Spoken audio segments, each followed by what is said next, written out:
Hi everyone. இன்னைக்கு ரொம்பவே குயிக்கா அண்ட் ஸ்பெஷலா ஒரு ஸ்வீட் ரெசிபி எப்படி பண்றதுன்னு பார்க்கலாம். அதுக்கு ஃபர்ஸ்ட் நான் 1 கப் அளவுக்கு தண்ணி panல சேர்த்துக்கிறேன்.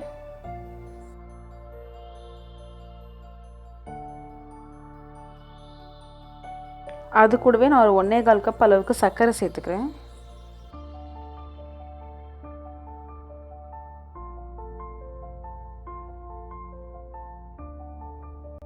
ஒரு பிஞ்ச் அளவுக்கு உப்பு, அப்பதான் வந்து உங்களுக்கு அந்த ஸ்வீட்னஸ் திகட்டாது.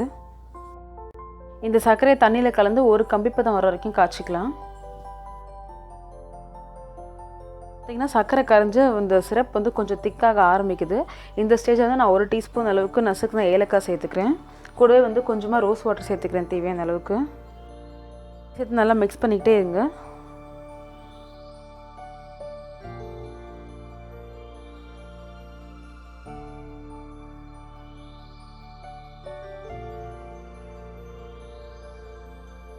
பார்த்தீங்கன்னா நல்லா ஒரு கம்பிப்பதம் வந்துடுச்சு. இந்த ஸ்டேஜில் வந்துட்டு நான் 1.5 கப் அளவுக்கு பால் பவுடர் சேர்த்துக்கிறேன்.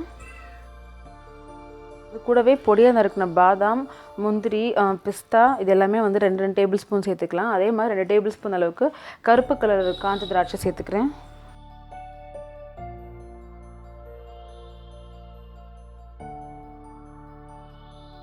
சேர்த்து எல்லாத்தையும் நல்லா வந்து கிண்டிக்கிட்டே இருங்க.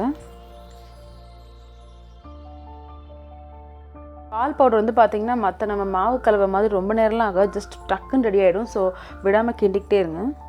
இந்த பால் பவுடர் வந்து பேனில் ஒட்டாமல் வரத்துக்கு ஆரம்பிக்கும் போதே வந்துட்டு அடுப்பை ஆஃப் பண்ணிவிட்டு ஒரு நெய் தடவுன தட்டில் வந்து கொட்டி நல்லா செட் பண்ணி விட்டுடலாம். ஒரு 1 மணி நேரத்துக்கு அப்படியே விட்டுருங்க, டிஸ்டர்ப் பண்ணாமல்.